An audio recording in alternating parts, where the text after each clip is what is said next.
acostumbra a utilizar muchas de sus enseñanzas en bastantes cosas, ¿no? Pero bueno, independientemente de eso, vamos a empezar un poquito. Os han dado, creo que, 2 folios, ¿no? Bueno, pues estos 2 folios, que están escritos hace un siglo, aunque estén con los márgenes al revés, se consideran la proclamación universal del cine como arte.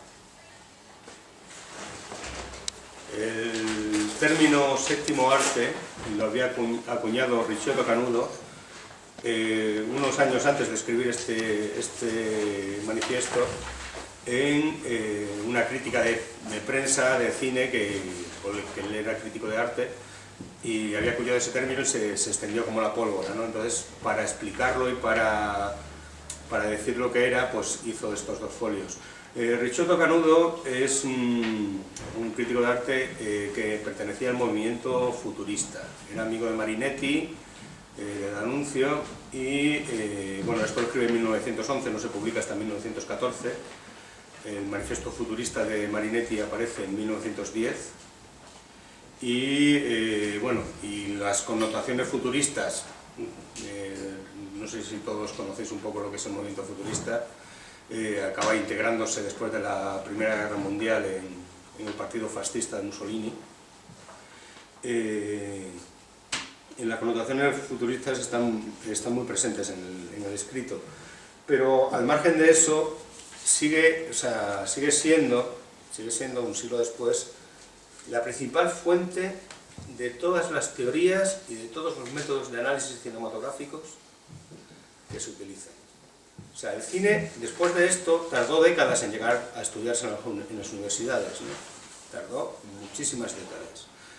Las primeras fueron casi las soviéticas, precisamente después de la Revolución, y luego pues en Estados Unidos no se estudió en universidades y en escuelas de cines oficiales hasta los años 40, 50, ¿no? Aquí llegó incluso más tarde, en los años 50.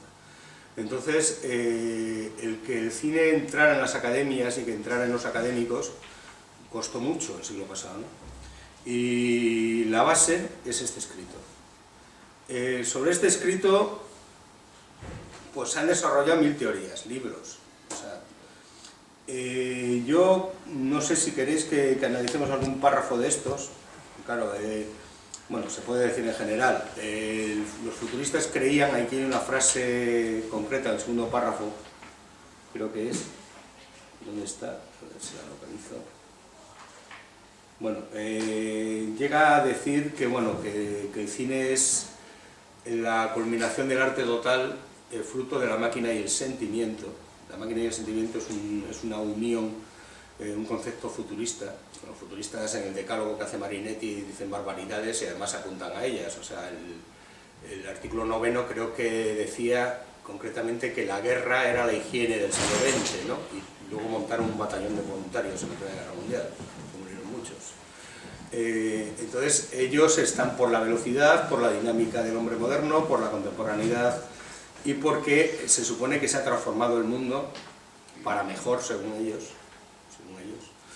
en función de estos inventos. Entonces el cine se convierte en el arte máximo para representar ese cambio. Se llama séptimo arte porque evidentemente con todo su vanguardismo Canudo no renuncia a los principios esenciales del pensamiento contemporáneo, de todo el pensamiento contemporáneo, que está en bueno, el señor Georg Wilhelm Friedrich Hegel, ¿no?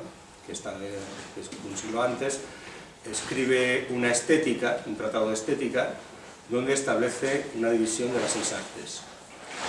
Las 6 artes, según Hegel, pues hay 3 materiales, hay 2 principales, que son la arquitectura y la música. Entonces, en torno a la arquitectura, que es la más material de todas, se forman dos artes complementarias, que son la pintura y la escultura. Y en torno a la música, no, es al revés, la música llega a un proceso contrario. La música es fruto de la danza y la poesía. Entonces, son las 2 artes principales y danza, poesía, pintura y escultura serían las 4 artes complementarias. La búsqueda del arte total se produce desde que el mismo Hegel la insinúa en la estética, ¿no? Hay que tener en cuenta todo esto con puntillas, porque el libro de la estética de Hegel, que es un tratado de 800 páginas, que por ahí está editado en 3 tomos, la estética de Hegel se publica a título póstumo por sus alumnos, y se cree que fue manipulada. Pero vamos, el autor no ha venido, no sabemos qué nos quería contar, sabemos lo que leemos y lo que nos cuenta. Entonces, el siglo XIX marca totalmente pues, ese principio sobre el arte, ¿no? De hecho, pues bueno, pues hay creadores como Richard Wagner que ya pretende desde la ópera crear el concepto de arte total, ¿no? Entonces, bueno, pues pillando este testigo, el señor Ricciotto Canudo considera al cine el arte total, fruto de la unión de todas las artes. En el arte confluyen, en el cine confluyen la arquitectura, la pintura, la escultura, la poesía. La poesía, Hegel en la poesía introduce tanto el drama como la epopeya, o sea, no la literatura como tal. O sea, la literatura siempre se ha considerado como al margen de las artes, es decir, de hecho, por ejemplo, Hauser, cuando hace su historia social, hace historia social de la literatura y el arte, o sea, separa literatura de arte, pero sí que el teatro, el drama, o sea, todo esto sí que está dentro de lo que se llama poesía, ¿no? por parte de Hegel. Entonces, bueno, pues todo esto confluye en un inventito, en un aparato de feria que inventan unos señores, unos inventores que están metidos en el engranaje de la revolución industrial haciendo inventitos. En América el señor Edison, que inventa la bombilla, inventa el gramófono, inventa la silla eléctrica, y pues entre todos esos inventos pues inventa un cacharrito que también, y en Europa pues los señores Lumière, que bueno, que hay un libro muy interesante, se llama El cine antes de Lumière, que explica cómo esto se veía experimentado desde mucho antes. Es heredero directo de la fotografía, ¿no? Entonces, el tema está en qué pasa con esto. Cuando el cine se considera arte, empieza a haber una transformación. Hay, para empezar, hasta ese punto, pues una evolución del lenguaje bastante rutinaria, ¿no? Es decir, en esto me voy a saltar algunas cosas, luego volveré a ellas. En 1895, en el 21 de diciembre, en el Café de los Capuchinos del Boulevard de los Capuchinos de París, los señores Lumière pues proyectan una cosa que se llama La llegada del tren, que asusta a todos los presentes, que se van por un lado o para otro, y entonces pues a partir de ahí se considera que es una maravilla esto del cine, pero sin evidentemente pensar que pudiera ser un arte. Sí es un arte, pero es un arte porque es heredero de otras artes, o sea, es heredero directo, de eso hablaremos luego, de la perspectiva artificialis cuyos cánones estableció Brunelleschi en el Renacimiento. ¿Qué pasa con esto? Que las primeras películas que se hacen, bueno, pues como son inventores, no son artistas, son como muchos científicos, que ni siquiera, sino que son inventores y artesanos, o sea, gente que cacharrea en los talleres, ¿no? Pues, bueno, un poco ha pasado así con la revolución digital de ahora, ¿no? O sea, pues Steve Jobs, en su garaje, pues inventó un poco él. Pues, entonces, pues no consideran que esto pueda tener un contenido más allá de un puro entretenimiento. Entonces, se limitan a grabar lo que hay en la realidad, ¿no? Se limitan a hacer postales en movimiento. O sea, van con la cámara a la estación de tren y graban la llegada del tren. Van con la cámara a la salida de los obreros de una fábrica, que son de las películas iniciales, y graban la primera película de ficción que se considera que es de los Lumière del año 1897, me parece que es, se llama El regador regado, porque se les ocurrió un chiste. O sea, es todo en plano general, un jardinero está regando un jardín, llega un niño por detrás, pisa la manguera, deja de salir agua, el jardinero no entiende por qué no sale agua, se pone a mirar la boca de la manguera, el niño levanta el pie y se lleva un chapuzo. O sea, esa es la primera película de ficción. El que empieza a realmente a pensar en que esto puede ser un lenguaje más que el señor Méliès. El señor Méliès le cuesta comprar el aparato. Hay un texto aquí de Sabatini, se lo he enseñado antes a Gabriel, que es muy interesante, que no sé si os puedo aburrir leyéndolo, ¿no? Se llama La Maravilla. Él se revela con la obsesión de no lo voy a leer, con la obsesión de que los Lumière, en vez de vender el aparato, en vez de que el aparato llegara a todas las casas, como las máquinas de coser, como las bombillas, pues se hicieran monopolio de él y vendieran el espectáculo. Cobraban por ver lo que la cámara grababa. No se dedicaban a fabricar eso. Ha tardado un siglo en llegar. O sea, que tengamos todo el mundo cámaras para grabar, todo el mundo... O sea, ha tardado casi un siglo en llegar. O sea, antes era monopolio, antes era carísimo hacer cine. Porque era un monopolio de unos cuantos señores. Entonces, es lo que hicieron. O sea, vender el espectáculo en vez de la máquina. Bueno, me estoy perdiendo en eso, a lo que iba. El señor Méliès consigue al final la cámara y empieza a jugar, como él era un mago y un actor teatral, empieza a jugar con la cámara para hacer teatro y grabarlo. ¿Qué sentido tiene esto? Es un sentido muy profundo de la historia del arte. O sea, la obsesión por la perdurabilidad, la obsesión porque algo sea perpetuo. Es decir, según el señor, hay una frase genial de este señor en este libro, el señor André Bazin para mí es el mejor crítico de cine del siglo pasado, que dice: si hiciéramos un psicoanálisis de las artes plásticas, encontraríamos en su origen el complejo de la momia. Esto quiere decir que las estatuas, las esculturas, las pinturas, la momificación, se hace todo en pos de una posteridad milenaria. O sea, esto viene desde los egipcios hasta la momia de Lenin. O sea, la momia de Lenin también tiene el mismo propósito. O sea, es una cosa que es así, es una obsesión de que en el futuro esto esté presente. Entonces, el cine eso lo permite, plasmando además de una manera como ontogénica la realidad, o sea, plasmando algo que está ahí y que necesita además que esté ahí para grabarlo. Esto es la mayor contradicción del cine. Los semiólogos, bueno, Christian Metz a la cabeza, Umberto Eco, pues se han roto la cabeza pensando en cómo determinar el cine frente a las otras artes en torno a esto, ¿no? Entonces, determinan tres tipos de imágenes, ¿no? Una imagen es el signo, que es convencional, o sea, es decir, nos ponemos de acuerdo en llamar a esto mesa, pero no representa el objeto, simplemente sabemos lo que es una mesa. En cualquier idioma será distinto, o sea, nos ponemos de acuerdo. Otra cosa es el icono, que representa al objeto, pero no necesita de la existencia del objeto para ser representado. Y otra cosa, que es el cine y la fotografía, es el índice o indicio, que necesita de la existencia del objeto para ser representado. O sea, esa es la gran diferencia. ¿Qué produce esto? Una contradicción enorme. O sea, pasamos de grabar la realidad, pasamos de la mímesis aristotélica, de decir, copiamos la naturaleza, que es la teoría de Aristóteles sobre el arte, o sea, es decir, el arte debe imitar a la naturaleza, a construir la naturaleza para representarla.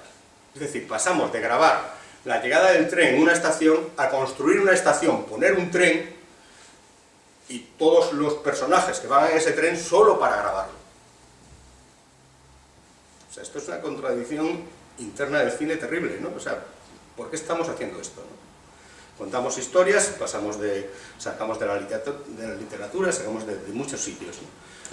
Se convierte no solo en el principal arte del siglo XX, sino en algo dominante, en un instrumento, una herramienta de poder para los poderosos. O sea, es una obsesión política durante la primera mitad del siglo XX, es terrible, o sea, es terrible lo que es intentar utilizar el cine como propaganda, ¿no? Entonces, bueno, en torno a esto, luego veremos ejemplos, que los tenemos aquí, Bueno, pues no quería contar mucho más. Esto está en esencia en este manifiesto. O sea, todo lo que acabo de decir está en esencia aquí. Bueno, Marinetti lo habla como fruto del hombre nuevo, como una esencia de que es el arte total. Claro, ¿el arte total qué es? O sea, es que entonces, bueno, pues mira, un amigo mío también, que también fue maestro mío, Antonio Artero, director de cine, experimental, de español poco conocido. Él hablaba del concepto de espectaculariado, ¿no? O sea, además con la llegada de la televisión fue mucho más. Nos hemos convertido en espectadores y actores. O sea, prácticamente toda la humanidad. Estamos en función de las pantallitas. Estamos en función de las pantallitas. Es terrible, pero es así. Entonces, y además no sabemos cómo salir de esa, pero bueno. Hombre, es una cosa lógica, o sea, está en la esencia del ser humano. O sea, la palabra persona proviene de prosopos, que en griego quiere decir actor. ¿Es así? O sea, entonces, todos tenemos la máscara. Todos interpretamos, o sea, todos somos exhibicionistas y al mismo tiempo mirones, que es lo que es la esencia del cine. Bueno, dicho esto, vamos a cambiar de capítulo porque a mí me parece esto bastante farragoso, porque si no vamos a pasar un poquito a lo que es el inventito en sí y lo que es el lenguaje cinematográfico, ¿vale? Porque tampoco quiero aburriros mucho en torno a esto. Entonces, bueno, lo que decíamos, al principio todo se graba en plano general, el concepto de plano no existe, eso se va inventando, lo inventa el señor Porter, que es un currito de Edison, que empieza a grabar cosas con situaciones paralelas y empieza a descubrir lo que es el montaje. La primera película no es La vida de un bombero americano, como se suele decir, que es de 1903, ni la de Asalto y robo a un tren, que es también de... Sino hay una película de la que no se habla, por lo terrible que es de 1901, que se llama Ejecución de Goldthorpe con panorámica de la prisión de Augsburg. Leon Goldthorpe era está cercano al movimiento anarquista americano, aunque no lo admitían, dicen que hizo esto por demostrar que era anarquista. Asesina al presidente McKinley en 1899 en Búfalo. Es un magnicidio, se produce... Entonces, claro, la obsesión americana que sigue de la cultura americana en torno a la pena de muerte y en torno a la muerte como espectáculo lleva a que el señor Edison le encargue al señor Edwin Porter que haga una película sobre esto. Evidentemente no le permiten grabar en directo la muerte, la ejecución, que lo intentan porque además la silla eléctrica, como he dicho, era un invento del señor Edison. Luego Andy Warhol lo llevaba por las salas de exposiciones, además hablaba de que él veía las películas de terror ahí sentado. Entonces, graba, simulada pero con bastante realismo para lo que es la época, la ejecución en la silla eléctrica de Goldthorpe, mezclándola con panorámicas de la prisión exteriores. Es el primer montaje. Entonces, bueno, pues causó gran sensación porque el público americano estaba acostumbrado a los linchamientos, o sea, estaba acostumbrado a que las penas de muerte fueran públicas y salvajes, pero bueno, luego evidentemente esa película pues desapareció del mapa en muchos sentidos. De hecho, bueno, pues hace unos cuantos años recuerdo que colgaron por internet un vídeo de una ejecución real en silla eléctrica en Florida y dio lugar a que se prohibiera ese método de ejecución en Florida. O sea, produjo el efecto contrario. Entonces, bueno, pues el señor Edwin Porter empieza a partir de ahí a elaborar un lenguaje y llega a sofisticarlo cada vez más. Hace la de La vida de un bombero americano, que es la llegada de los bomberos a un edificio en llamas, cambiando al interior de la casa con la cámara, o sea, es otro decorado, es otro sitio, en paralelo donde una señora está sufriendo porque se va a quemar y no sabe cómo escapar, va creándose la tensión, el bombero que pone la escalera hasta la ventana, la señora que chilla, o sea, vamos intercambiando. Esto es la primera vez que se hace en 1903, ¿no? Lo mismo pasa con la de Asalto y robo a un tren, además con un experimento que tiene, que es la primera película en la que aparece directamente un revólver apuntando a cámara. O sea, con lo cual pues el público pues se asusta mucho.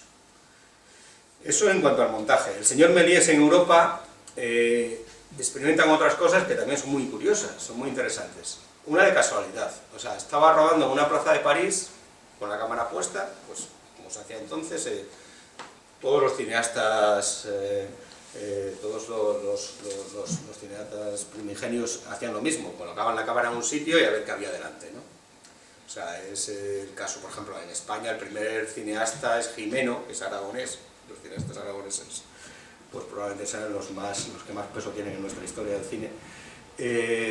Gimeno rueda la primera película española, es de 1899 y se llama Salida de misa de 12 del Pilar de Zaragoza. Esa es la primera película de cine español. O sea, y es un reportaje como el que hacían los Lumière.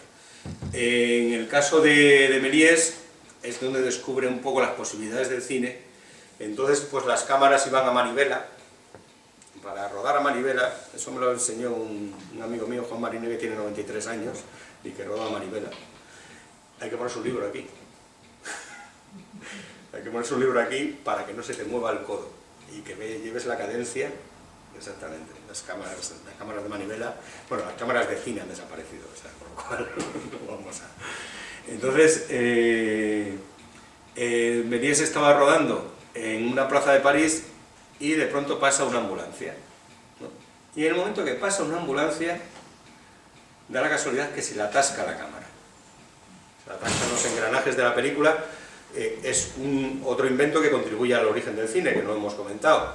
O sea, la película en 35 milímetros con perforaciones la inventa hacia el año 1890 el señor Eastman Kodak. Y gracias a eso se puede hacer el cine, porque antes era todo fotografía de placa. Entonces, bueno, pues está rodando con la manivela y justo cuando pasa la ambulancia se le atasca la cámara. Entonces lo que hace para que vuelva a rodar es que le da un poquito para atrás, con lo cual la película vuelve un poquito para atrás y vuelve a rodar bien. Y justo cuando vuelve a rodar, en vez por donde pasaba la ambulancia, está pasando un coche fúnebre. Bien. Cuando él llega, revela la película y proyecta esto, se encuentra que mediante el primer fundido encadenado de la historia, mediante un encadenado, la ambulancia se convierte en coche fúnebre. O sea, eso es uno de los descubrimientos de Méliès. Pronto estaría el traveling. Los primeros travelings además los hace un español, Segundo de Chomón, o sea, que es hacia 1903, y se van haciendo muchos experimentitos y esto, como juguete de feria, pues va haciendo nuevos descubrimientos, ¿no? Pero al mismo tiempo va adquiriendo además una dimensión de público cada vez mucho mayor. Hacia 1905 empiezan a crearse en toda Europa las primeras salas estables de proyección de cine. Antes eran barracas de feria. Hacia 1905 empezamos a ver lo que es un cine fijo en una ciudad donde tú puedes ir a ver el cine, ¿no? Se siguen haciendo películas de un rollo como mucho, un rollo en 24 fotogramas por segundo, entonces se rodaba 16. Un rollo que dura 10 minutos, son 310 metros de película, carísimos, o sea, ya no se pueden usar. Y entonces, pues las películas, las más largas duraban como mucho eso, 10-12 minutos. En Estados Unidos, pues, digamos, una serie de innovadores, de pronto descubren que en California hay un sol maravilloso y que no hace falta iluminar para rodar películas, y se instalan en el famoso Hollywood. Esto pasa pues hacia finales de la década, 1907, 1908, entonces va Matt Sennett, va Thomasins. Y entonces, en todas las películas mudas de esa época, tener en cuenta que la película de entonces, que era con una, vamos, era con una emulsión de haluro de plata. El haluro de plata luego se pasó enseguida a nitrato de plata, pero vamos, gracias a eso conservamos el cine mudo, gracias a eso conservamos el cine en blanco y negro. Si el cine se hubiera inventado en color, probablemente no quedarían películas de cine mudo. Todas las películas de Technicolor se están restaurando ahora. Hay incluso un congreso mundial de cineastas que preside Scorsese, está metido Vittorio Storaro, porque las emulsiones de color, cuando se inventan en los años 30, son muy débiles. Son los tres colores básicos uno sobre otro, emulsiones muy débiles, y desde luego las películas en color pues han ido, o sea, lo que el viento se llevó, todas estas se han ido deteriorando muchísimo más que las películas mudas, los negativos de las películas mudas, porque el haluro de plata era mucho más resistente, ¿no? Eso sí, ardía como la yesca. O sea, entonces, bueno, la sensibilidad era muy baja, o sea, no pasaría de 25 ASA o así, y necesitaba mucha luz para grabar a la velocidad de 16 fotogramas por segundo, porque lo que se hacía con la fotografía en el siglo XIX era, que por eso son todos fotos de viejecitos, era que necesitabas un tiempo de exposición de 1 minuto, de 2 minutos para que saliera la foto y que el señor no se moviera. Entonces, esto va evolucionando así, luego se van creando emulsiones más sensibles y bueno, pues Hollywood empieza a triunfar a partir del año 1908, 1909, 1910 con el cine cómico, con las compañías que, bueno, sobre todo con Matt Sennett y el primer Chaplin, ¿no? El primer Chaplin empieza a arrasar en todo el mundo, luego llegan pues Buster Keaton y Pamplinas, o sea, todo lo que es el cine cómico americano. Al mismo tiempo se siguen haciendo películas del oeste, entre otras el señor Griffith, que el señor Griffith será el que realmente le dé a esto una forma definitiva como película, como obra de arte, como lo queramos llamar. O sea, esto ocurre en 1915 ya con esta película, con El nacimiento de una nación. Esto dura 3 horas y hemos pasado de unas películas que duraban un rollo a películas que duraban 30 rollos. ¿Qué es esto? En esta película se utilizan todos los recursos inventados hasta entonces para crear una narrativa auténtica del cine. O sea, se utilizan los travelings, los planos generales, los planos americanos, los planos medios, los primeros planos, y se va creando una dinámica de montaje paralelo bastante avanzada, ¿no? O sea, realmente es la base de todo el cine que se va a hacer después, prácticamente de todo el cine. Entonces, a partir de ahí sigue evolucionando. Bueno, está ya la guerra mundial. Bueno, esta película, luego veremos la secuencia final, esta película provoca, hay que decirlo, provoca el resurgimiento del Ku Klux Klan en Estados Unidos.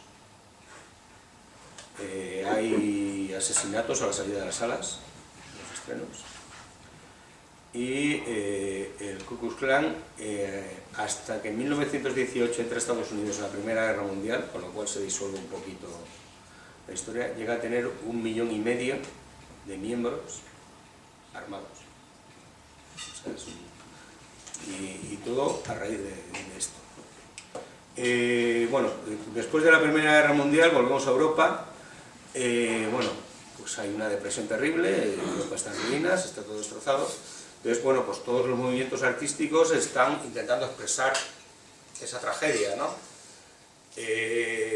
Hay que decir antes que gracias al cine y la fotografía, pues las otras artes se liberan de mucho peso. O sea, la pintura ya no necesita imitar a la naturaleza, la pintura se libera y empieza a buscar sus propias formas independientemente de copiar o no a un objeto, ¿no? Lo mismo pasará luego con el teatro del absurdo con Pirandello y Ionesco, o el teatro, el distanciamiento de Bertolt Brecht. porque quieren alejarse de la estructura del cine precisamente, de la identificación con un personaje, de la identificación con lo que pasa en una pantalla de cine. Para eso ya está el cine. Entonces, bueno, cuando acaba la Primera Guerra Mundial, pues surge, entre otros, el movimiento expresionista. Y el movimiento expresionista pues tiene su reflejo en el cine.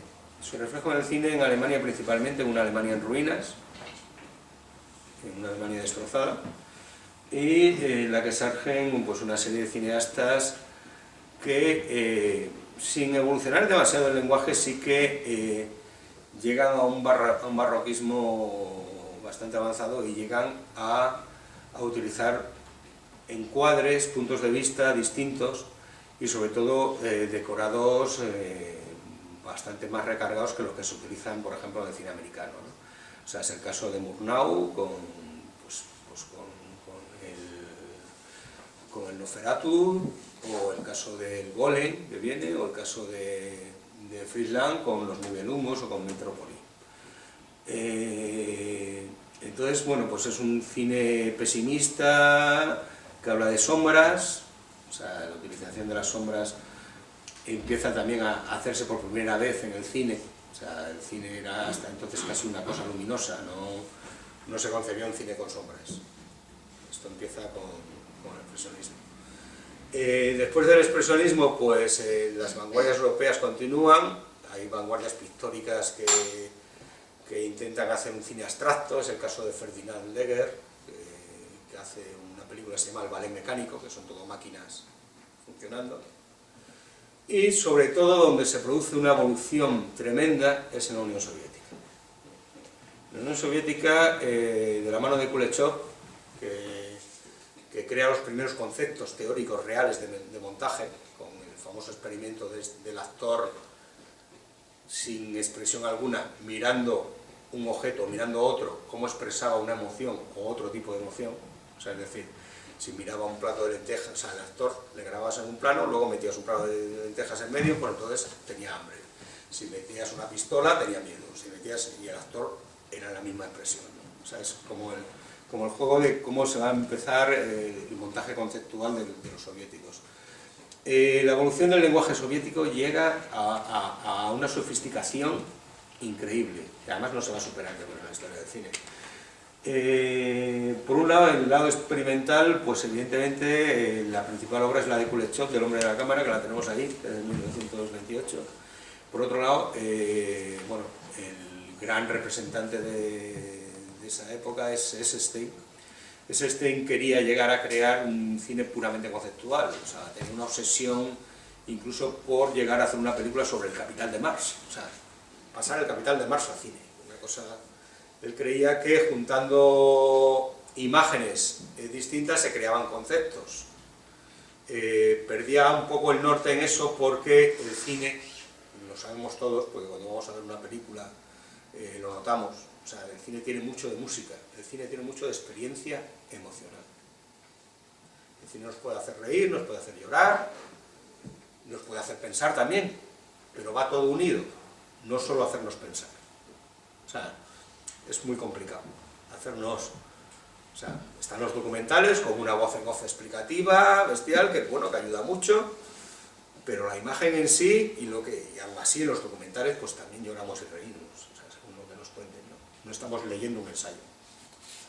Entonces ese era un poco el error de ese film, ¿no? Aún así, bueno, pues construye, o sea, llega a una dimensión de estructura del lenguaje como no se ha visto, o sea, entonces a través del montaje y a través de los conceptos, de los puntos de vista, del plano y de una cultura inmensa que tenía sobre los clásicos, sobre la pintura y sobre todo. No hemos dicho una cosa importante en torno a esto, que era lo que había explicado antes, o sea, el origen de la fotografía. Todo esto viene, o sea, ¿cuál es la base del lenguaje del cine? Ahí está la clara. Todo esto viene de un inventito del Renacimiento, que lo hace Brunelleschi poco antes de diseñar poco antes de construir la cúpula de Santa María de la Fiore, en 400, hacia 1418 hace la cúpula, pues poco antes. Inventa los cánones de la perspectiva artificialis. La perspectiva artificialis se creyó entonces que era un descubrimiento. Es una cosa que los pintores pues, a lo mejor llevaban ya tiempo buscando y Giotto la va insinuando en sus pinturas.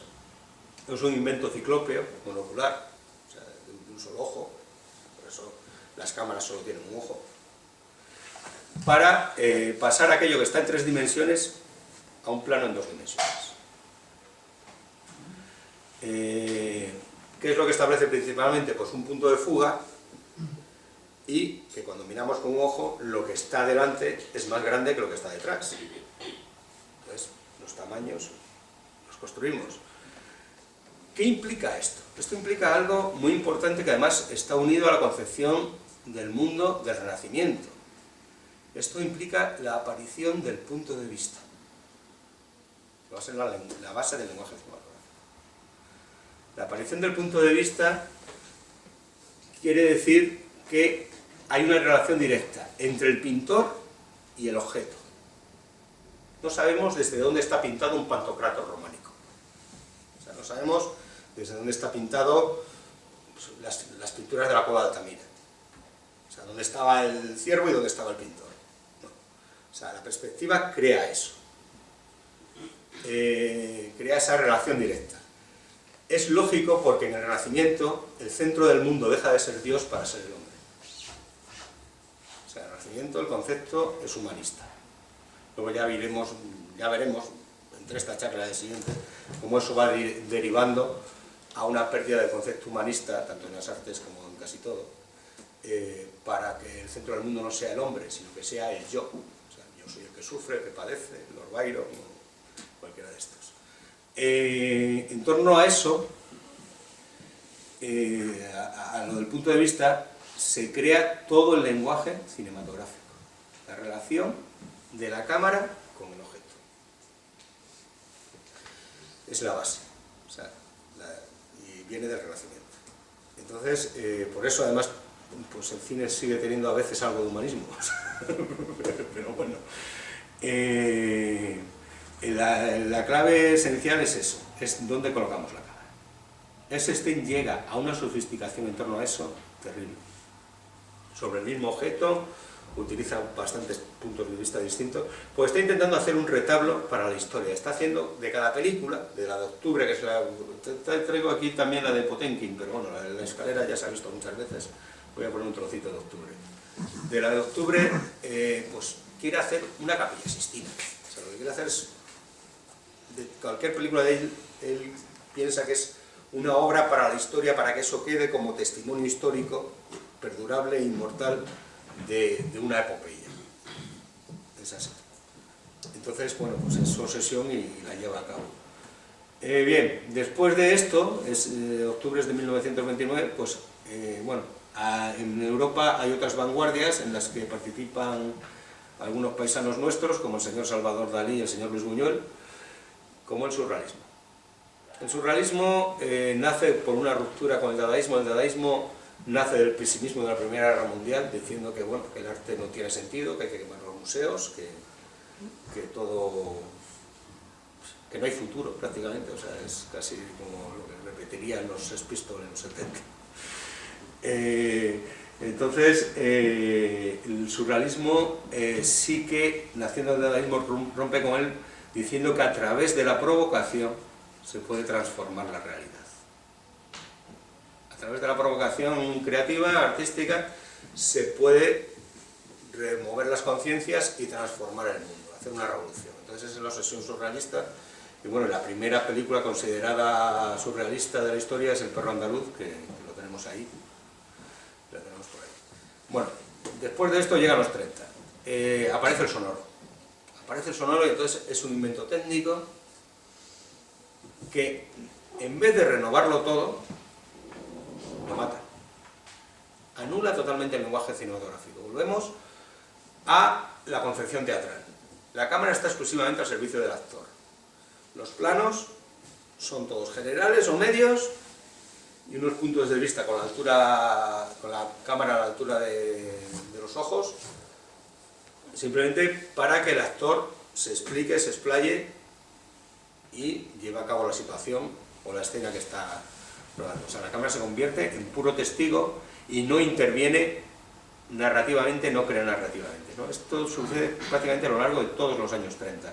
No quiere decir que no haya grandes películas, muchas de contenido social, como es todo lo que es el naturalismo poético francés, de la mano de Jean Vigo, de Jean Renoir, de Jacques Fader, de René Clair, de Marcel Carnet, o bueno, en España en la Guerra Civil sí que se hace también un cine interesante. En la República hay un cine bastante costumbrista, ¿no? O sea, de la mano de Florian Rey, el propio Buñuel con Filmófono produce algunas películas al señor Sáenz de Heredia, que luego se convertiría en cineasta oficial del franquismo, y pues son de tipo María de la O, o sea, es un cine muy costumbrista y muy teatral. Todo esto pasa a lo largo de los años 30, en Hollywood pasa lo mismo. En Hollywood traigo ahí la mayor película de los años 30 de Hollywood, que se llama Lo que el viento se llevó, y es lo mismo, o sea, es el mismo concepto teatral. En Alemania siguen un poco la influencia muda, porque bueno, querían haber pillado, el señor Goebbels quería haber pillado a Fritz Lang como cineasta, Fritz Lang era judío además, como cineasta oficial del régimen nazi. Fritz Lang evidentemente le dice que sí, y esa misma noche pues se pira para Estados Unidos. Entonces cogen a Lenin Infestal, que con unos medios tremendos, enormes, que no se han vuelto a ver hasta la actualidad, o sea, pues rueda El poder de la voluntad o rueda los Juegos Olímpicos. Los Juegos Olímpicos, pues esa ceremonia de los Juegos Olímpicos, creo que solo se superó en el 2008 en China, vamos, o sea, una cosa con 500 cámaras, entonces, dentro de lo majestático tampoco aportan nada nuevo al lenguaje. Tiene que llegar un personaje, un chaval de 20 y pocos años, llamado Orson Welles, para reinventar el lenguaje cinematográfico, con una película. La rueda con 24 añitos. Se llama El Ciudadano Kane. Reinventa absolutamente el lenguaje cinematográfico. La cámara vuelve a ser el principal narrador de la historia, por encima de los actores, siendo sonoro. Esto era complicado. A partir de ahí, bueno, pues hay una guerra mundial, otra vez. No sé, es una manía que tenemos, ¿no? Esto de hacer guerras mundiales. Y bueno, y se produce el mayor drama que conoce la humanidad hasta este momento, ¿no? Que en otros casos es el Holocausto. O sea, hay un teórico de arte, Adorno, que cree que después de Auschwitz es imposible el arte, ¿no? Realmente el arte va unido, por desgracia, a la muerte, ¿no? Va unido, por desgracia, a las sociedades que sufren, al sufrimiento. O sea, como decía el maestro Agustín García Calvo, que mencionaba antes, solo de lo negado canta el hombre, ¿no? Solo de la añoranza, ¿no? Solo de lo perdido, solo de lo que no tiene. Entonces, o sea, en las sociedades felices es difícil que se produzca arte. Entonces, bueno, pues con la posguerra de la Segunda Guerra Mundial, pues aparecen, que es donde nos vamos a quedar ya, aparece un movimiento interesantísimo en Italia que es el neorrealismo. Y nos vamos a quedar ahí ya, porque yo creo que ya estoy aburriendo, y vamos a empezar a poner trocitos de pelis. Entonces, el neorrealismo vuelve a sacar las cámaras a la calle, vuelve a utilizar actores no profesionales, vuelve a buscar una mirada social del cine y bueno, y vuelve a explicar la vida de otra manera a través de la cámara. No como se había narrado hasta ese momento, apropiada como método de propaganda por poderes fácticos o por industrias, ¿no?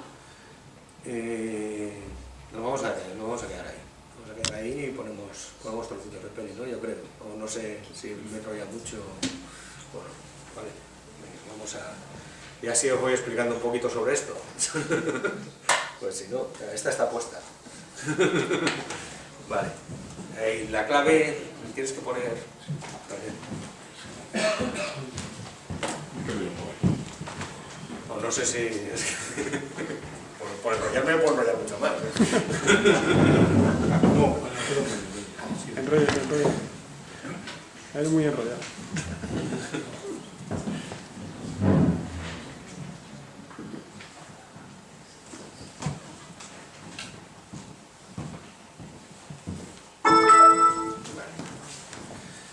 peli donde, para que se vea la peli donde está metida. Está, no la hemos sacado. No la hemos sacado.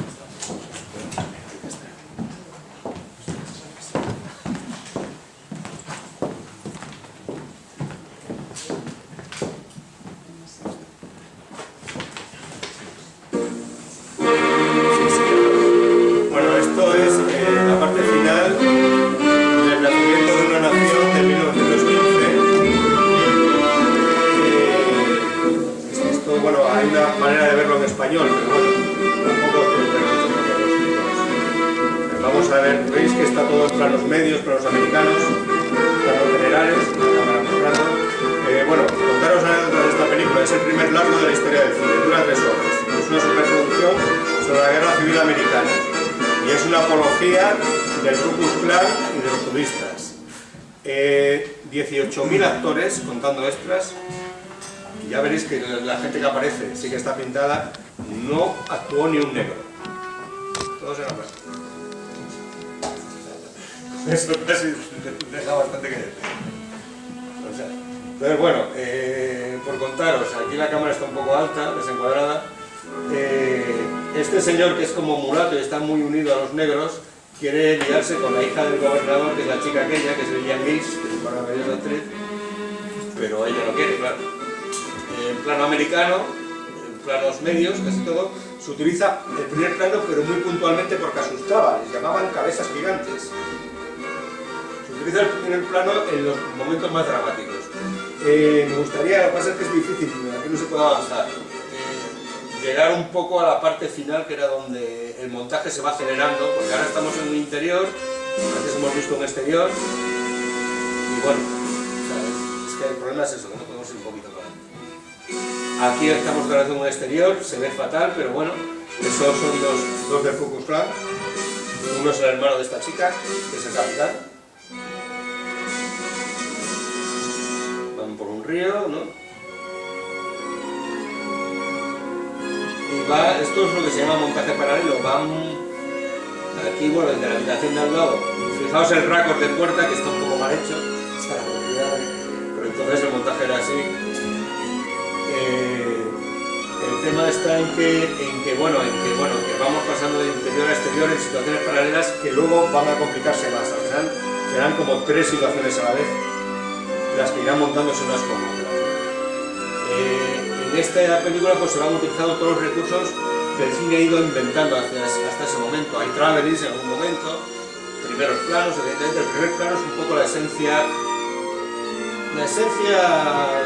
digamos, narrativa dramática del cine, ¿no? Ahí es otra vez el exterior con los Ku Klux Klan. Y entonces, pues bueno, el primer plano ahora actualmente se abusa muchísimo de él, solo tiene sentido dentro de una narrativa donde haya otros tamaños de plano. Pero si cuentas todo en primer plano, pierde ese sentido, ¿no? Pero ahora con la televisión han terminado mucho la creación cinematográfica y entonces pues todo se rodea. Bueno, pues eso, pasamos de exteriores a interiores, el ejército del Ku Klux Klan. Hay otra situación en una cabaña, este es el hermano, el prota, nos han sacado un plano medio aislado para determinarlo, esa es la manera de determinar que es el prota, claro. Y bueno, este ejército pues va a salvar a la chica, a rescatar a los de la cabaña y a machacar a los negros, que son muy malos, y ya os digo que esta película, que la vieron millones de espectadores, pues provocó el origen. Como queremos avanzar un poco, yo creo que vamos a ir cambiando, ¿no? Venga, vamos a pasar un poquito a la siguiente fase, que era lo que habíamos hablado después de a sacar esto y esto. Y ahora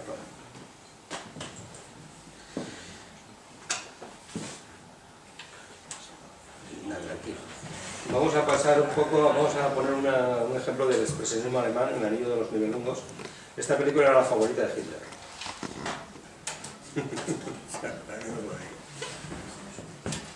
Esta película es del año 23-24 ya, o sea, es posterior a Nosferatu y a Golem y incluso a Metrópolis. Es una gran producción, dura en total 5 horas. Sí. Lo meto y ya está.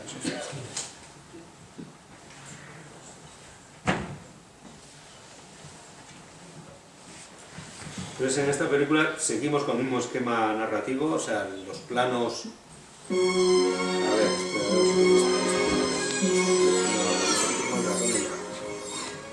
ver, para buscar el menú.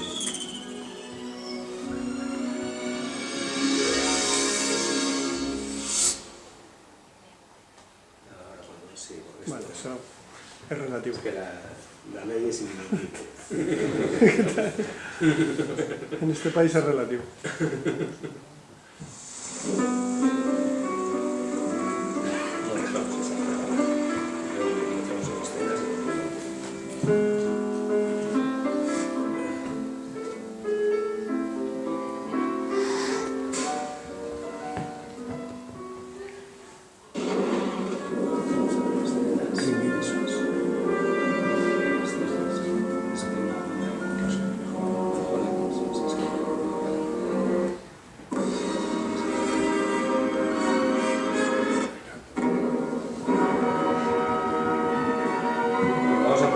Del final de los niveles 1. Esta estética, fijaos bien, la va a copiar luego, muchos años más tarde, es en lo que es Iván el Terrible y en sus últimas películas, cuando tiene que recurrir a personajes aislados, cuando deja su cine de montaje. Es una película que influye mucho en ese también, aunque sea una película que fuera la favorita de Piller, vamos.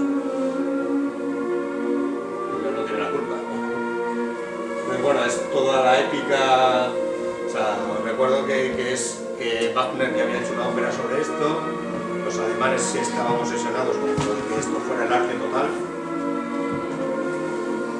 De hecho, Friedland se encuentra con una anécdota muy graciosa cuando llega a Estados Unidos, que su amigo Joseph Mankiewicz, que es el que la coge, le dice, no se te ocurre hacer una película, aquí el héroe es un señor de la calle. No se te ocurre hacer una película sobre un mito.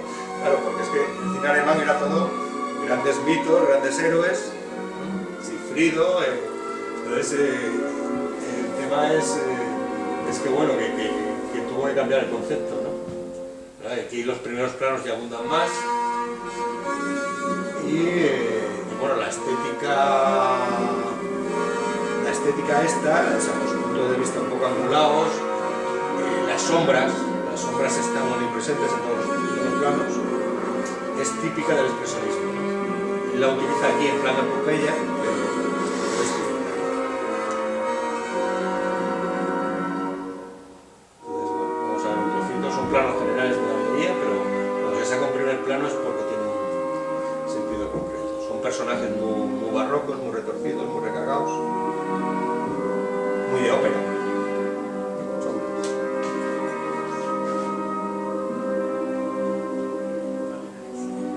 Casi todo planos generales.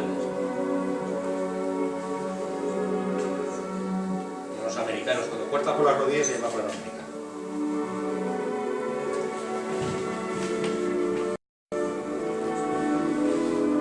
Estamos a pasar, pues vamos a poner todo.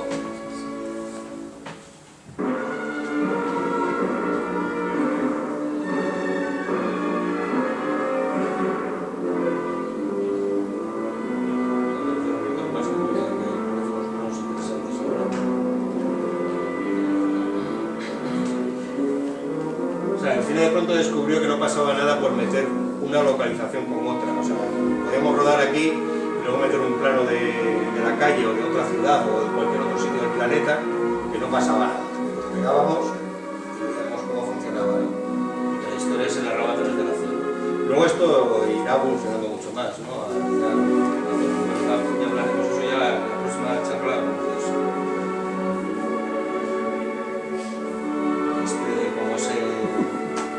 Sacamos en planos más cortos, los sacamos más profundos en la imagen, y si habéis visto, por ejemplo, Iván el Terrible, veréis que hay cierta influencia.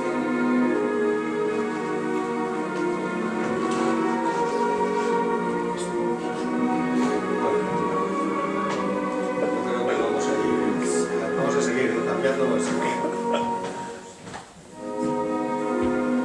A ver, voy a poner una película muy especial. Vamos a empezar a poner cosas de la vanguardia.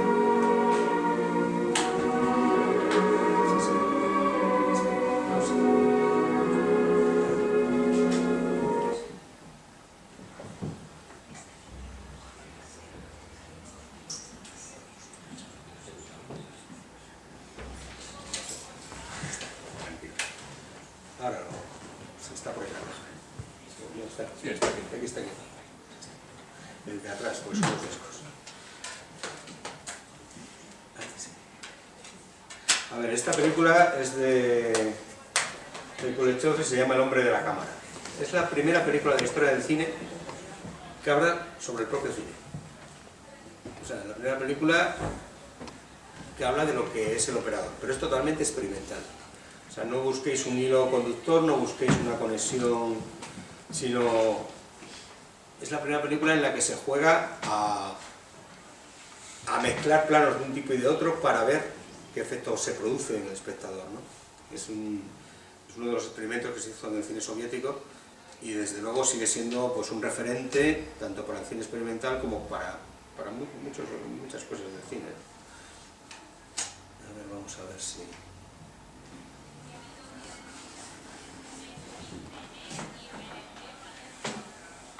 No, ya está.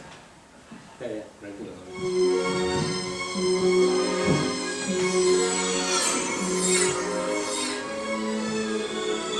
Es que no nos dejan avanzar, ¿no?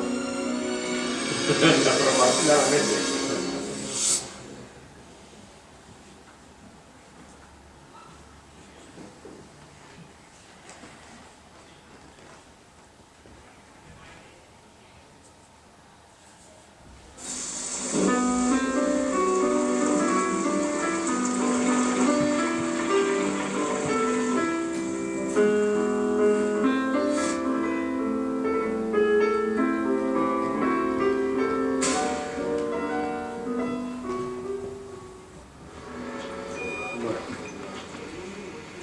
Ya veis que va de un hombre con la cámara. Vamos a buscar algunas de las escenas también del final.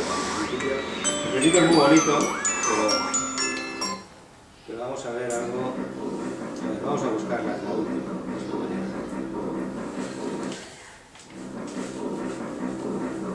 Vale. Esto es un juego de animación con la cámara dando vueltas, está hecho programa por programa. Y juega con eso y con una sala de espectadores, ¿no? La cámara se mueve para uno para otro. Es una ironía sobre el propio cine.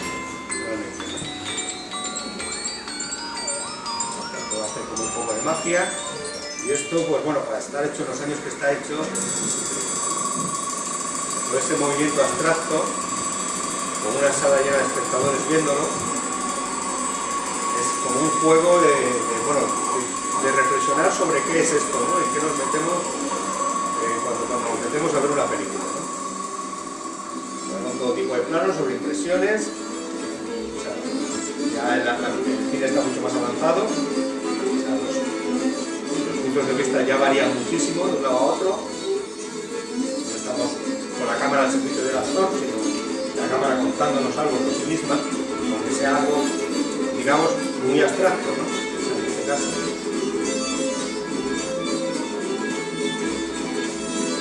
Es una película preciosa. Con la cámara, los aviones, la aviación. Siempre se vinculó la aparición del avión a la aparición del cine. No sé por qué hay un paralelismo terrible en eso. Obviamente.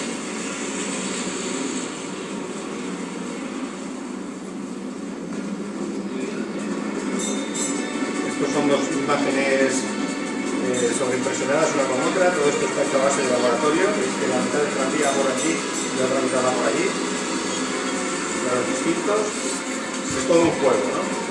Un juego experimental, pero que ya, digamos, recurre a la cámara como el narrador principal de la película, ¿no? No los actores.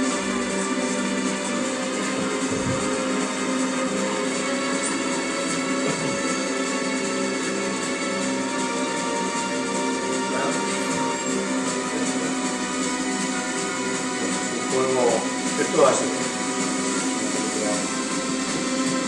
Muy rompedora, pero es todo así.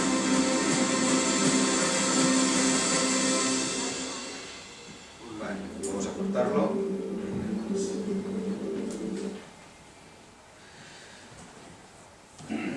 Es darle aquí, ¿no? Ya está. Ya. Bueno, y ahora pues de ejemplo surrealista, aunque lo habréis visto todos. Vamos a poner a nuestro genial aragonés, don Luis.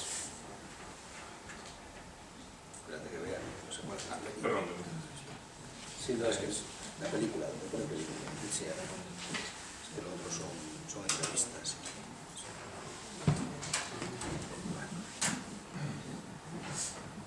Bueno, esto ponemos el principio que ya lo conocéis todos, ¿no? Vale. A ver, es un experimento formal también, aunque bueno, aquí Buñuel, que también es una película floja de factura, tiene muchos fallos de récord. Si ves dos veces esa imagen, te darás cuenta enseguida que el ojo que se corta es de una vaca y que no pega con nada. Pero vamos, el impacto de la época fue terrible. Y al margen de que es un juego de sueños, de Buñuel y Dalí, esto lo escriben juntos ahí en casa de Dalí, según se les van ocurriendo los sueños. Y entonces, pues yo he soñado con una chica que le cortaban el ojo, yo he soñado con una mano llena de hormigas y tal. Entonces iban mezclando de una manera. Y parece que no tiene argumento la película, pero tiene bastante más narrativa, por ejemplo, que la que acabamos de ver. O sea, tiene bastante más relación, porque encima intenta tener una factura casi clásica. O sea, no experimenta con la imagen, no experimenta como esta, con fundidos, con mezclas de objetos, sino que bueno, que están los personajes y lo que hacen. Y ahí está el surrealismo, ¿vale? Pues un señor que aparece con dos obispos, unos burros y un piano arrastrándolos, o sea, entonces, pero ahí va, y eso no responde. A lo mejor está su disco,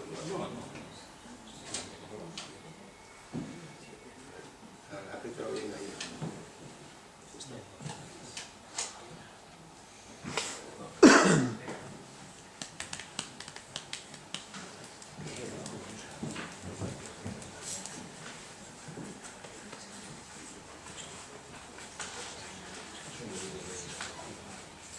No sé si es de la Filmoteca, sí. Claro.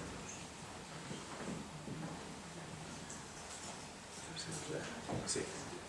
No arranca ahora. Vamos a ver en inglés mejor. Vale. Vale, pues gracias.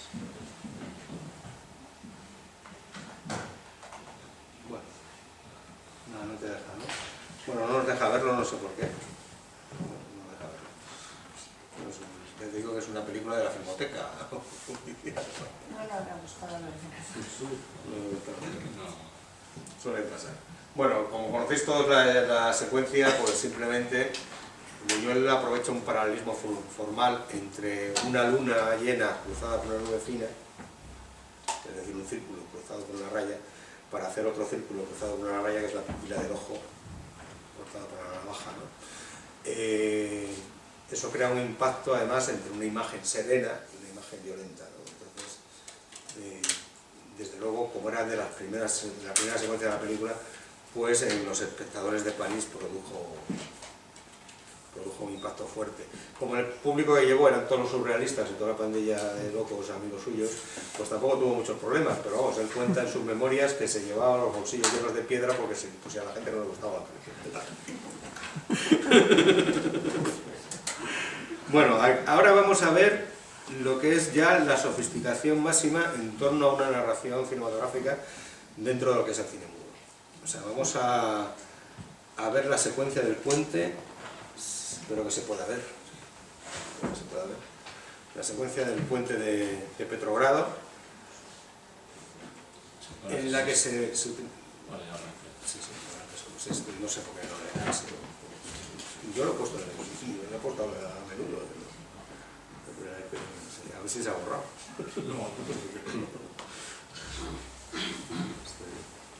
Bueno, aquí nos dice que hacer lo que estamos haciendo está penado por el artículo 270. Estamos cometiendo una ilegalidad absoluta. Yo soy socio de autores, pero no se lo digáis a nadie. La verdad es que son unos piratas.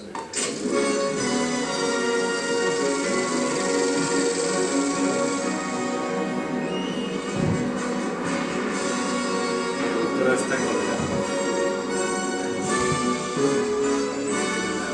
La oficina allí en el portachón.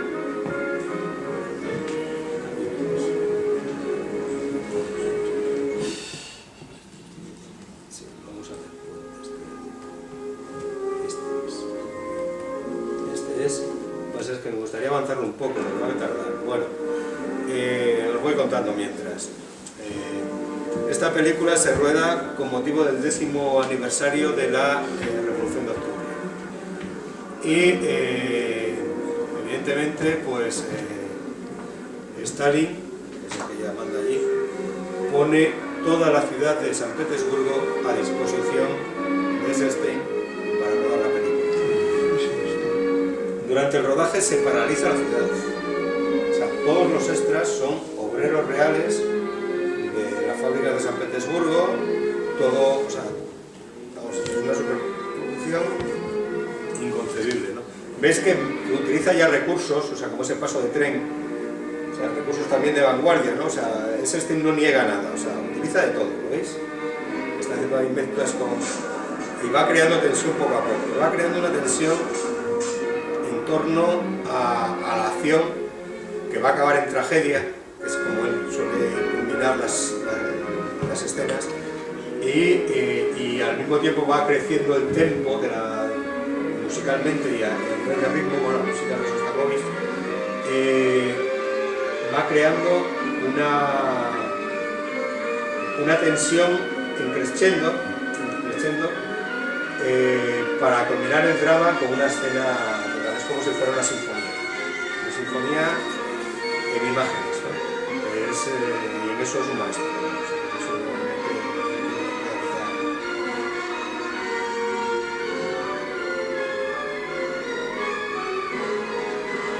Empieza aquí a utilizar, o sea, por ejemplo, bueno, los marineros de Prosta, está hablando, empieza a utilizar recursos cinematográficos como, por ejemplo, digamos, representar una ametralladora en el cine mudo, ¿no? Sin ruido, ¿no? Con el impacto. Con planos muy cortos de 2 fotogramas pegados unos con otros, para que el ojo mezcle ambos planos, crea una sensación de ametralladora increíble, ¿no? O sea, vamos a ver ahora. Los planos suelen estar siempre colocados un poco sentados, no son nunca, o sea, siempre usa diagonales, ¿no? Le da mucho dinamismo la composición de los planos. Entonces, bueno, pues a ver si empieza ya, claro, como no se puede dar para adelante, vamos a esperar un poquito, porque en esta película merece la pena. Van todos hasta el puente de Nevsky, entonces pues la avenida.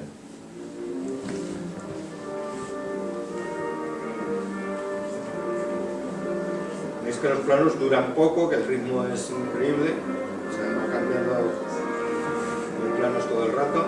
Esto lo usará ahí está la ametralladora preparada, esto lo usará Orson Welles luego en Ciudadano Kane. Estos mismos encuadres. Orson Welles, ahí está. ¿Han visto el efecto ametralladora? El efecto ametralladora en cine mudo, ¿no? Acompaña la música con todo. Con los platos de tambor.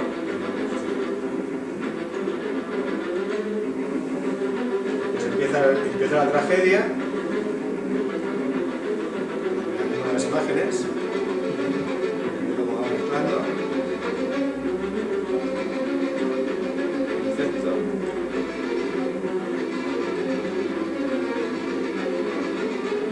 Se va a planos más cercanos. Esto ya lo había hecho en la escalera del Potemkin, o sea, este esquema de crescendo, ¿no? Con las estatuas y con, o sea, siempre además mete elementos simbólicos alrededor, ¿no? O sea, la estatua esa, la efigie esa, pues mete esta estrella en medio, siempre se juega mucho con esto.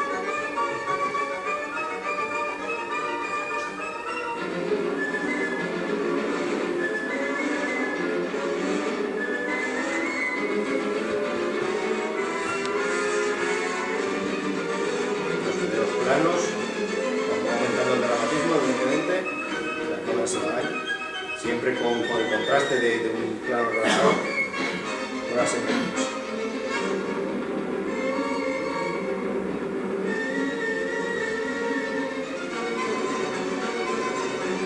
Luego pues la culminación viene ya con esto del puente, ¿no? Viene ya con esto del puente que utiliza lo que se llama en cine retrasos de Rakor, que es repetir un movimiento desde varios puntos de vista varias veces. O sea, se está alzando algo y vuelve a alzarse desde otro punto de vista y vuelve a alejarse, y eso crea una tensión determinada, ¿no?, en el espectador, ¿no? Retrasos de Dracon y saltos de eje. Los saltos de eje, los ejes de dirección del cine, habitualmente los principales son de mirada. O sea, si nosotros estamos hablando, yo con vosotros desde aquí, y la cámara está a este lado, evidentemente yo estaré a izquierda del plano y vosotros a la derecha del plano. Si la cámara se pone a este lado, estará en dirección contraria. Si eso lo haces en un partido de fútbol, la gente se hace un lío, no se sabe dónde te la pelota, quién está marcando. Entonces, por aquí dice que levante los puentes, ¿no? Entonces aquí es la combinación dramática con los retrasos de Dracon, como os digo, en los diferentes puntos de vista. Empiezan a alzarse los puentes,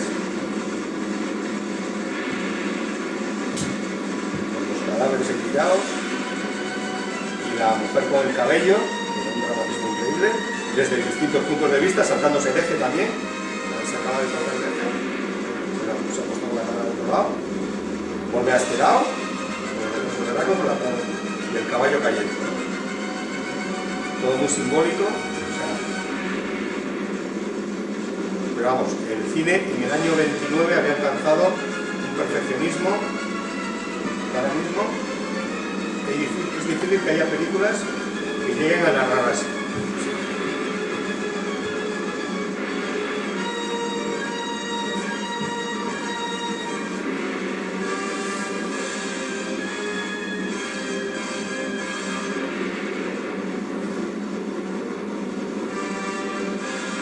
Se va repitiendo el movimiento de alzamiento desde distintos puntos, esos son los retrasos de Dracon, y que da mucha tensión y mucha intensidad. Meter siempre planos simbólicos de estatuas es imprescindible para él. O sea, la efigie que no se mueve, ¿no? Y ahí acaba. Vale, pues hasta ahí. Ese es el final de este film. O sea, ya pues muestra los cadáveres, muestra a las mujeres acercándose, esto tirando las copias del Prado del Río y estas cosas, ¿no? Riéndose. Bueno, pues esto es lo que esta película es muy interesante. Bien, pues ahora, después de esto aparece el sonoro, y cuando aparece el sonoro, exceptuando un señor que se niega a hacer sonoro, que es este, que se llama Charles Chaplin. O sea, ahora le vamos a poner. Sí. Cuando aparece el sonoro, pues, bueno, Charles Chaplin se revela contra el... Lo quiero poner porque es muy simbólica esta película. Es una película del año 35. El sonoro ya llevaba existiendo 6 o 7 años, y el sonoro no es como el color, porque cuando se inventa el color se siguen haciendo durante décadas películas en blanco y negro. Cuando se inventa el sonoro, el cine mudo desaparece. No se vuelven a hacer hasta de artes películas en cine mudo, ¿no? O sea, de artes porque a lo mejor hay una nostalgia del cine mudo porque no sabemos ya qué contar, ¿no? No sé de dónde viene esto, ¿no? Pero vamos, o la que hemos hecho aquí, la de Blancanieves. El tema está en que, bueno, en que el que se subleva contra el sonoro, y lo hace además muy metafóricamente en esta película, es este señor, el señor Charles Chaplin, que evidentemente era en el mudo, digamos, el gran gurú de Hollywood, el número uno, o sea, no había nadie que pudiera competir con el señor Chaplin. Muy reflexivo sobre, es una de las grandes películas además sobre la crisis de los 30, yo estoy esperando que sobre la crisis actual se hagan buenas películas, porque todavía no he visto ninguna. La crisis de los 30 en Estados Unidos se hace, el primero que hace una gran película es Kim Vidor, que hace Y el mundo marcha, en el mismo año 29, que es, digamos, una crítica total a la deshumanización por la economía y por la bolsa. Luego Chaplin en esta película en tiempos modernos pues narra claramente el drama de los parados y el drama de la mecanización del ser humano a través de la máquina. Y luego está también la gran película de John Ford, Las uvas de la ira, que es magnífica también sobre estos tiempos, ¿no? Y aquí, pues bueno, han pasado varios años y lo único que ha hecho el señor Oliver Stone es eso de Wall Street 2, ¿no? Y así estamos. No hay conciencia, los cineastas no tienen la conciencia que tenían.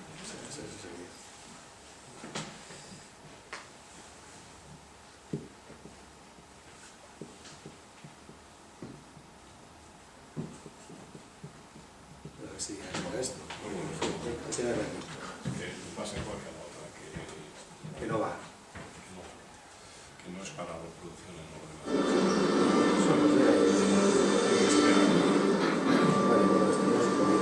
Solo quiero poner una secuencia, total ya nos queda, bueno, de esta sí, de esta es imprescindible poner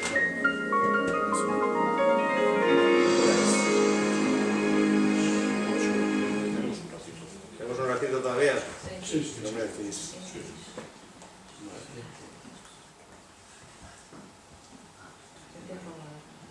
Chacha.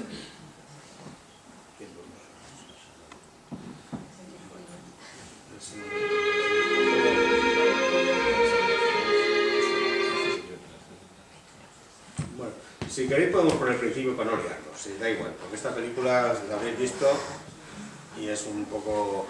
Entonces, simplemente que tengáis en cuenta que lo único que habla en esta película, que ya es sonora, y la música, la banda sonora también es del señor Chaplin. El señor Chaplin, pues igual que nuestro amigo Amenábar, pues hacía la música, hacía el montaje, interpretaba, Amenábar no, producía y dirigía, y entonces pues era un renacentista del cine en ese sentido.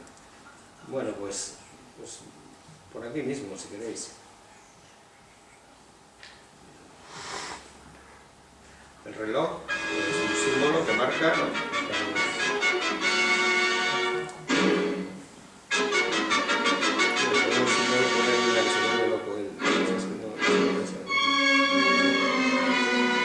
Pues esto va a tardar. Sí,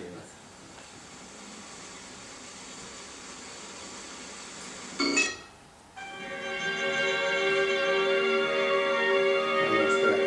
Lo que quería poner era el ataque nervioso. Vamos a ver este trozo. Veis que las pantallas se hablan. Ahora, este personaje, cuando sale sin estar en una pantalla, es mudo. O sea, es una ironía sobre el sonoro, ¿no? Bueno, esto es muy divertido, ya lo conocéis. Bueno, pues sigue siendo cine mudo.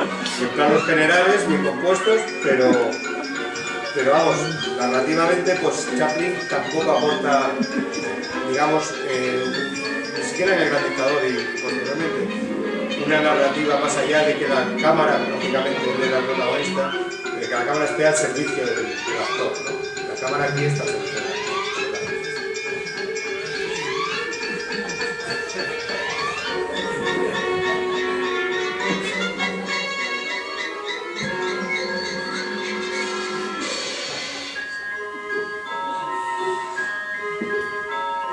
Esto es un enorme decorado para hacer eso. Y bueno, lleva una narración muy clásica, o sea, muy clásica.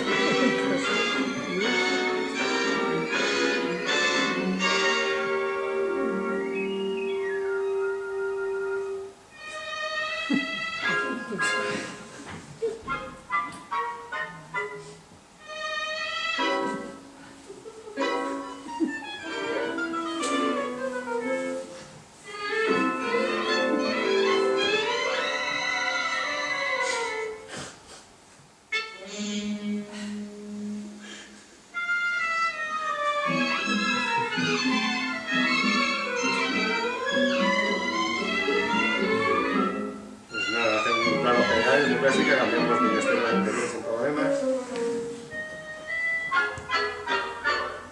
Como natural.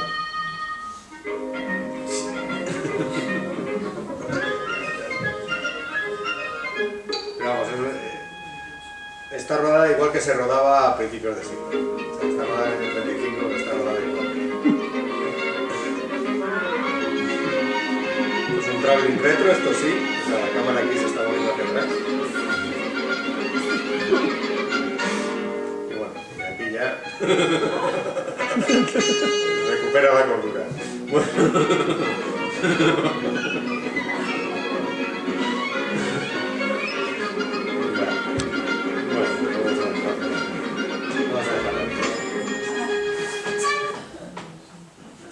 Quería poneros una escena de esto para luego reírnos un poco también.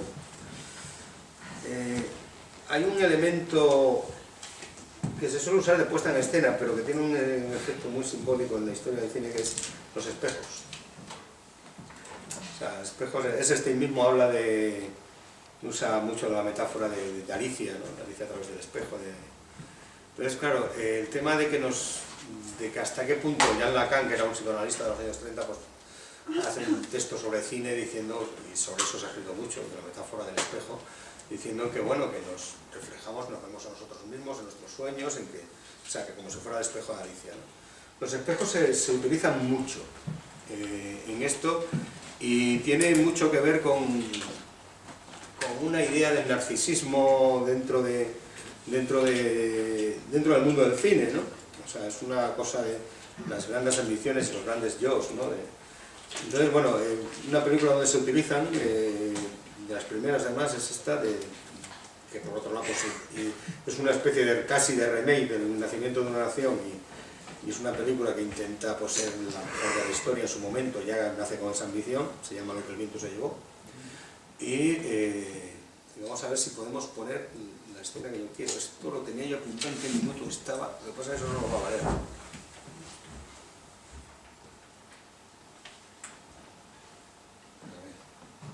En el 2:03 estaba. Sí, lo dice. No, 2 horas y 3 minutos. Dura 3 y pico. No, es que es una escena en la que Olivia de Havilland se mira en un espejo roto y quería que la vierais. O sea, me gustaría que la vierais. Más que... Como otros lleva casi la misma estructura que el Nacimiento de una Nación. O sea, es una cosa... se considera, no es la primera película en color, aunque se considera que bueno, en dibujos animados ya se había hecho bastante en color, también se había coloreado, y hay otra película anterior a esta en color, que no me acuerdo ahora cómo se llama. No, Cobadis es muy posterior, Cobadis es de los 60, y la de color, hay una película anterior. No, esta es del año 36 y se vende como la primera película. Antes en dibujos animados se había hecho Blancanieves y listo. Pero aparte de eso, hay una película anterior en color, y también está la de Mago de Oz. Es cuando se inventa el texto. Maravilla. Estos últimos trailers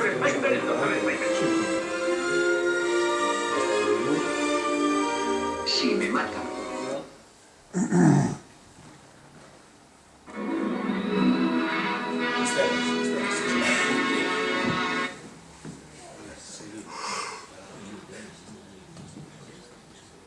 Sí. Vamos aquí. Esto está... ¿Dónde está? A ver si coincidimos. Es que claro, aquí yo no puedo ver el minutaje. Vamos a pinchar ahí. Siempre creí que casi todas las mujeres eran traidoras, hipócritas y crueles. No. Pero esta... No, es anterior a esto. ¿Qué quieres decir? Bueno, no vamos a poder localizarlo. Cuanto te haya hecho, tú sigues Dale enamorado. para atrás si quieres. Y no creas que... Sí, está aquí la pareja anterior. Eso es. Ya se puede solo por aquí. ¿Cuánto está? ¿El 201? Sí, 201. No, déjalo. No te enseñaré quién es el amo de Zara. Vivian.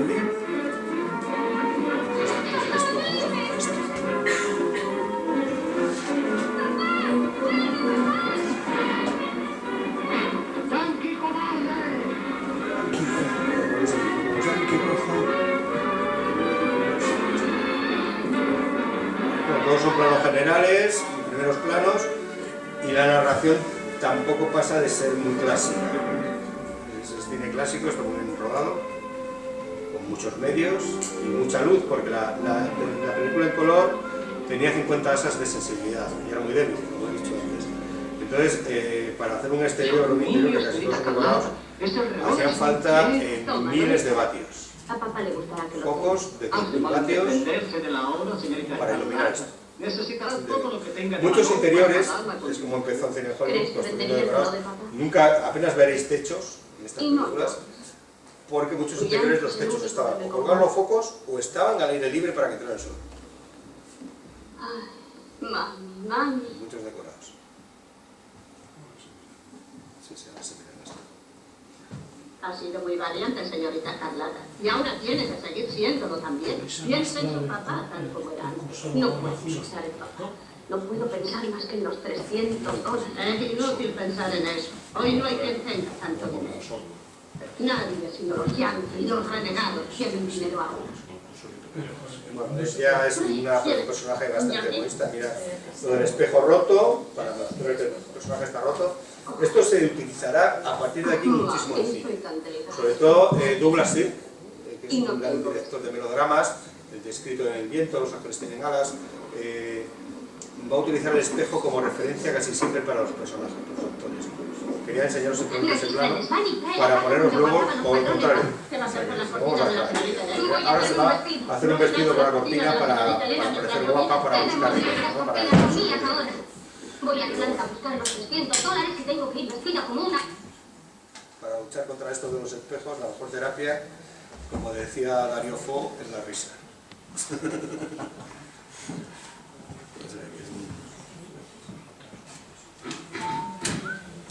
Vale, pues aquí vamos al menú. Aquí viene la imagen directa, o sea, no hay la escena en concreto directa. Y luego de aquí ya pasamos y nos vamos a quedar con Kane, porque si no va a ser muy largo. Pasamos un poquito al principio de Kane. A ver si nos dejan avanzar rápido, no va a dejar avanzar. Es el problema de este, ¿no? El tema es a lo mejor hacerse un montaje con un programa de ordenador y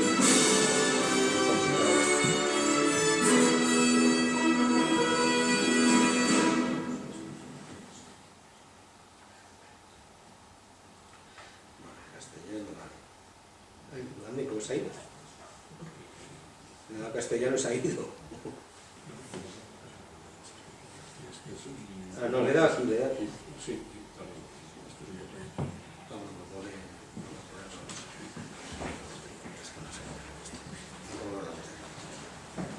Lo siento,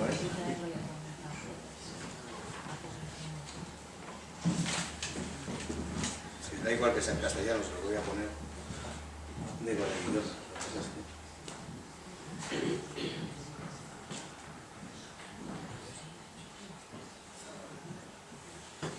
Es llegar a escenas.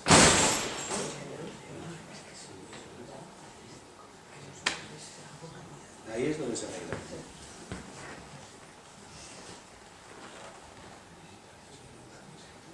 El capítulo, sí dice. Capítulos. Sí, ahora dale, espérate, hay que ir más para abajo. Aquí abajo. Ahí, a ese. Ahí. Más para adelante. Más para adelante. Más. Aquí. El 14. Bueno, esto es la ironía sobre el espejo.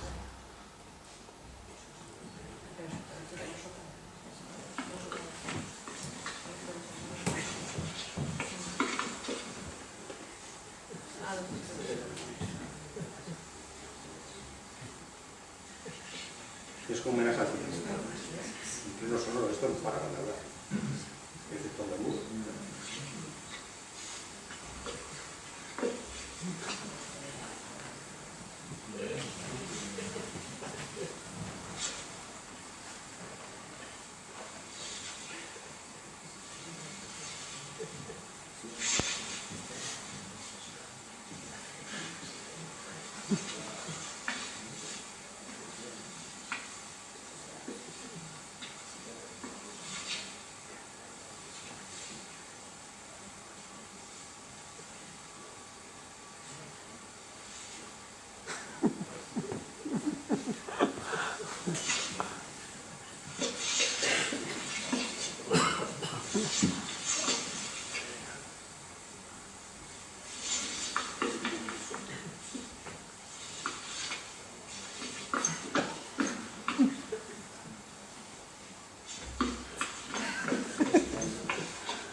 señores más iconoclastas de la historia del cine.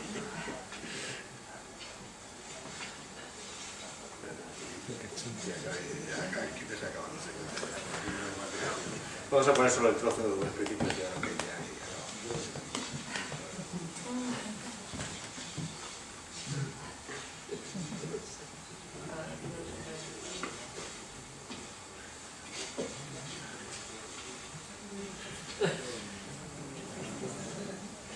Es el otro hermano, el cepo. Es este, el cepo, y ahora es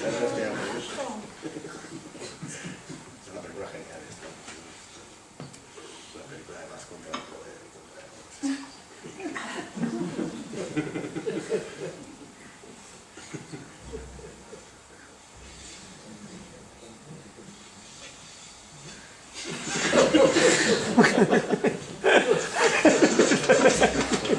ya lo podemos quitar. Bueno, pues eso, sobre la metáfora del espejo. Ahí va todo lo que está. Vamos a ver un trocito al principio solo de Ciudadano Kane, ya para terminar, para que veáis cómo se vuelve a reinventar el lenguaje del cine y vuelve un poco la cámara a ser la que determina la narración cinematográfica, ¿no? Y ya con esto pues concluimos hasta la próxima charla, que creo que es en diciembre. Y no sé, ya creo que se aburrió bastante, no sé si me entendéis, pero bueno, vamos a poner un trocito.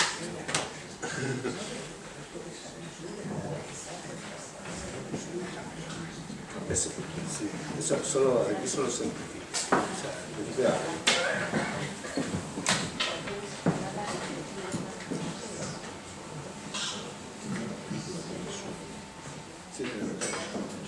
Sí, cada película estará mientras el sistema de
Aquí vamos a ver la primera secuencia, nada más, o sea, lo que es la muerte de Kane, además cómo nos engaña Orson Welles, que es magnífico en eso, y vamos a ver que es la cámara la que está contando las cosas, o sea, que no está a disposición del personaje, sino que es la que nos está contando la película. No traspase, o sea, empezamos con un plano de no pasar, vamos haciendo encadenados. Los encadenados habitualmente se hacen para hacer un salto de tiempo en la película. Aquí, cuando hacen muchos seguidos sobre verjas, como es este caso, pues es una sensación de intemporalidad lo que da. Va viendo la cámara sobre verjas, va encadenando unas con otras, no traspase, prohibido pasar, vamos a ver el misterio. Ahora ya sacamos esto, fijaos en esa luz de ahí del fondo, que va a estar casi siempre en el mismo sitio, va haciendo cambios a los monos, la luz sigue en el mismo sitio con los encadenados. Los encadenados nos están mostrando un mundo, pues como veis, bastante turbio, bastante oscuro, donde no sabemos lo que pasa, pero es la cámara realmente la que nos va narrando, la que nos va contando. Contando, o sea, algo, ¿no? Nos está metiendo en un mundillo. Esta película va a determinar, a partir de ahí, parte de la historia del cine, no se va a volver a rodar igual. O sea, va a determinar todo lo que se hace después. En esta película, pues, o sea, la influencia que tiene esta película, por ejemplo, sobre Coppola o sobre Ridley Scott o sobre cualquier cineasta de estos, ya nos vamos centrando en esa gran ventana,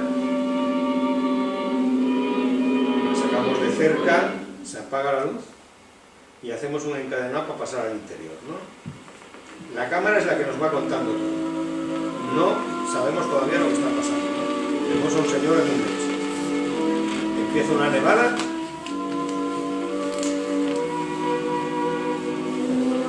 La nevada es muy importante para todo lo que se va a contar después. Y vemos un plano de detalle de labios. El primer plano de un personaje en la película es la primera que aparece esto. Y un personaje reflejado en el cristal de la bola rota. Nadie ha oído Roswell, que es el secreto de la película, pero nadie lo ha oído. Es solamente la fuentes.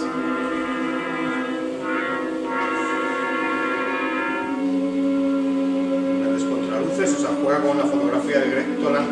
Greg Toland era el mejor fotógrafo en blanco y negro que había en Hollywood en aquel momento. Con el guión también tiene a Herman Mankiewicz, que era uno de los grandes guionistas, o sea, estuvo muy arropado, la verdad, Orson Welles. Aquí empieza un documental falso, ¿no? Pero de la época. Pero vamos, es falso porque usa todo tipo de imágenes. También la primera vez que se hace. Sobre esta película lo único que quería contaros es que a partir de ella no se vuelve a rodar igual.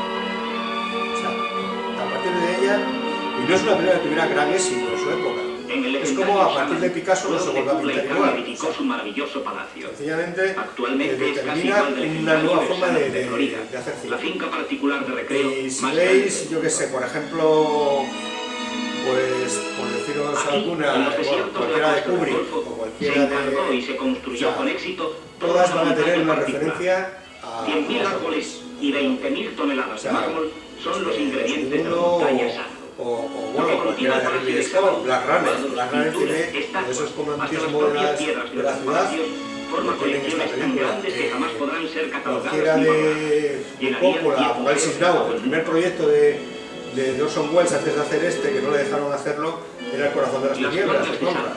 O sea, y los decorados que él pintó los usa Coppola en Apocalipsis Now, porque empieza a jugar con la imagen de otra manera. Una pareja de cada clase No tiene nada que ver forman el zoológico con particular la cámara más completo de los tiempos de del hoy. actor en plan Y teatral, porque los había faraones, pasado durante el todos los años propietario de 30, Xanadu y dejó como se había muchos perdido testimonios este en mudo, piedra ¿no? para No marcar hemos su visto a donde había llegado con eso. Después de las pirámides, Xanadu es el Bueno, monumento vamos a más dejar aquí, costoso que creo un que el hombre 6 de haya diciembre construido para sí mismo. tenemos la continuación.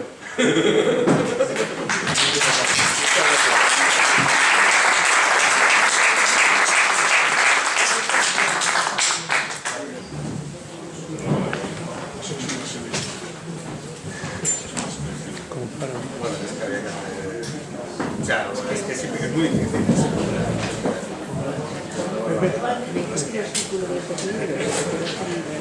Ah, sí. Sí, porque yo también lo cogí. No son buenos. No se pagan. Pero uno lo tengo aquí. ¿Sabes cómo tiene la grabación? Ese sí, de Andrés.